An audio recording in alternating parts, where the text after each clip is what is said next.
Hello friends, कैसे हैं आप लोग। आशा करती हूँ आप अच्छे होंगे। और आज मैं आपके सामने कक्षा 11वीं का एक टॉपिक लेके आई हूँ, वो है इन्वेंट्री। इन्वेंट्री क्या है आज हम जानेंगे।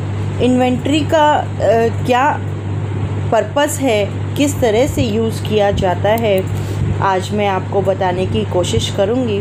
और आपको पूरी वीडियो देखनी होगी समझने के लिए कि इन्वेंट्री क्या है, ये कहाँ पे यूज़ की जाती है। आइए स्टार्ट करते हैं वीडियो। उससे पहले मैं आपसे एक रिक्वेस्ट करना चाहूँगी, अगर आप मेरे चैनल के नए व्यूअर हैं तो आप अभी सब्सक्राइब करें चैनल को और नोटिफिकेशन के लिए बेल आइकन को दबाना बिल्कुल ना भूलें, ताकि मेरी वीडियो की आपको नोटिफिकेशन समय समय पर मिलती रहे।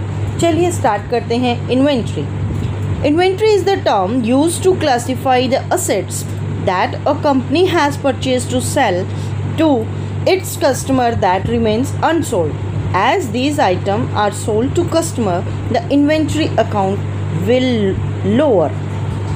किसी निर्माता विक्रेता के वर्तमान स्टॉक की मात्रा या मूल्य, इसमें कच्चा माल और भागों को शामिल किया जा सकता है जिनका उपयोग बाद में विनिर्माण प्रक्रिया में किया जाएगा।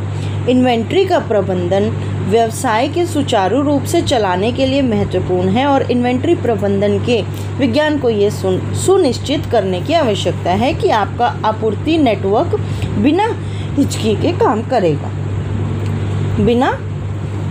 के काम करेगा। इन्वेंट्री प्रबंधन जो है वो केवल आपके पास स्टॉक की मात्रा को नियंत्रण करना शामिल नहीं होगा, लेकिन स्टॉक की पुनर्पूर्ति के लिए आवश्यक समय, परिसंपत्ति प्रबंधन, इन्वेंट्री की लागत, पूर्व अनुमान, दृश्यता, इन्वेंट्री के लिए भौतिक स्थान, दोषपूर्ण माल की वापसी, मूल्यांकन, भविष्य की कीमत का पूर्व अनुमान है। जब आप यह सुनिश्चित करने के लिए ध्यान रखते हैं कि इन सभी विवरणों का ध्यान रखा जाता है, तो आपकी इन्वेंट्री हमेशा संतुलित रहेगी और आप कभी भी स्टॉक से बाहर नहीं होंगे। इन्वेंट्री टर्नओवर को किसी व्यवसाय के सबसे महत्वपूर्ण पहलुओं में से एक माना जाता है, क्योंकि यह नकदी पैदा करने के लिए जिम्मेदार है और इस प्रकार यह मुनाफा कहलाता है। इन्वेंट्री हमारी जो है करंट एसेट्स है, जो कि कंज्यूम हमें करना होता है 1 साल के अंदर अंदर। ये जो है कंज्यूम से मतलब यहाँ पर सेल से है। यहाँ पे हमारे को तीन स्टेजेस से हमको निकलना होता है। Finish goods, work in progress, raw material. जैसे रॉ मटेरियल की हमने कोई चीज़ बनानी है तो हमारा वो ख़रीदा है, हमने उसको प्रोसेस देना है अभी हमें, तो रॉ मटेरियल का मतलब यही हुआ उत्पादन प्रक्रिया को पूर्ण करने के लिए जो आइटम प्रयोग किया जाता है, जिनसे सेल्स प्रोडक्ट बनता है, वो हमें क्या कहलाता है, रॉ मटेरियल। और वर्क इन प्रोग्रेस यह आधा निर्मित जो माल का मूल्य होता है, जैसे कि जो माल तैयार कर रहे हैं उसकी वैल्यू को हम वर्क इन प्रोग्रेस कहते हैं। और फिनिश गुड्स वे होते हैं कि जो इन्वेंट्री को निर्मित हो चुके हैं, माल में प्रयोग होती है, अर्थात ऐसा माल जो बिक्री के लिए उपलब्ध है। और MRO maintenance, repair and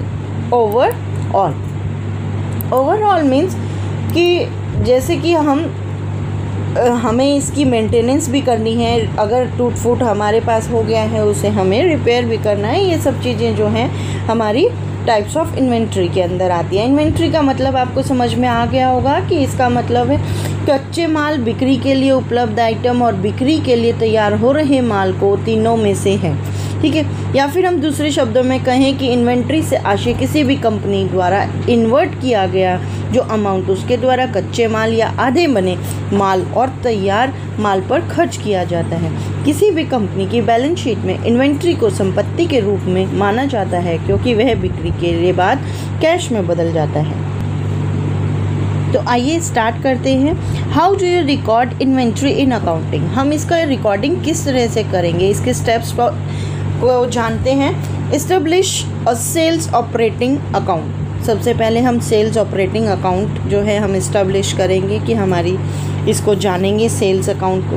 inventory and tracking system, हम अपने जो हमारा कितना इन्वेंट्री है उसको ट्रैक करेंगे, कितना रॉ मटेरियल है, कितना वर्क इन प्रोग्रेस है, कितना बिल्कुल फिनिश गुड है, इसे जानेंगे। इस्टेब्लिश फिजिकल इन्वेंट्री कंट्रोल, और हम उसको इन्वेंट्री कंट्रोल्स के स्टेप्स को इसमें यूज़ करेंगे। और purchase and receive goods for resales, और जो हमारे को परचेज़ करना है या रिसीव हमारा रिटर्न, जैसे कोई गुड्स हो गए हैं तो वो क्या है, रिसीव गुड्स फॉर रीसेल के लिए कितना है। Record transaction for goods sold, जो हमारा गुड्स सोल्ड हो गया उसकी ट्रांजैक्शन को रिकॉर्ड करेंगे। Perform a physical inventory, and last adjust the journal ledger inventory balance. हम इन सभी को रिकॉर्ड करके हम इसकी अकाउंटिंग को करते हैं।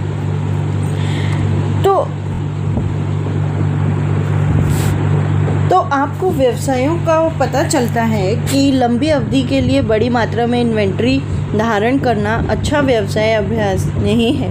यह खराब हो सकता है या अप्रचलन कर सकता है और काफ़ी महंगा हो सकता है। बेशक ये बहुत ही कम इन्वेंट्री रखने के लिए अच्छा नहीं है, क्योंकि व्यापार कुछ संभावित बाजार हिस्सेदारी और बिक्री पर छूट सकता है।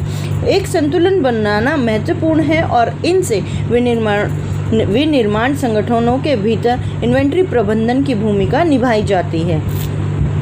इन्वेंट्री सिस्टम इन्वेंट्री स्तरों के लिए प्रबंधन का एक पसंदीदा तरीका होना चाहिए कि हम किस तरह से उसे लीडरशिप करते हैं, मैनेजमेंट को उसको किस तरीके से हम किन चरणों से गुजरते हैं, थोक विक्रेताओं को, वितरकों को और उपभोक्ताओं को किस तरह से बेचा जाने के लिए तैयार किया जाता है। उदाहरण में एक समाप्त ऑटोमोबाइल, कंप्यूटर या टीवी शामिल है, और रोटी की पाव रोटी आप अपने स्थानीय किराने की दुकान पर खरीदते हैं। इसे हम क्या कहेंगे, मैनेजमेंट। प्रगति में काम कुछ भी है जिससे आंशिक रूप से संसाधित किया गया है लेकिन अभी तक एक अच्छा काम नहीं हुआ है। इसमें एक ऑटोमोबाइल शामिल होगा जिससे पूरी तरह से इकट्ठा नहीं किया गया है, या अन्य चीज़ों के साथ रोटी या केक बनाने के कारखाने में कच्चा आटा। तो आशा करती हूँ आपको मेरी वीडियो अच्छी लगी होगी। आप लाइक करें, शेयर करें। मैं डॉक्टर प्रियंका गौड़ आपका धन्यवाद करती हूँ। Thanks for watching my channel crazy accounting. Thank you.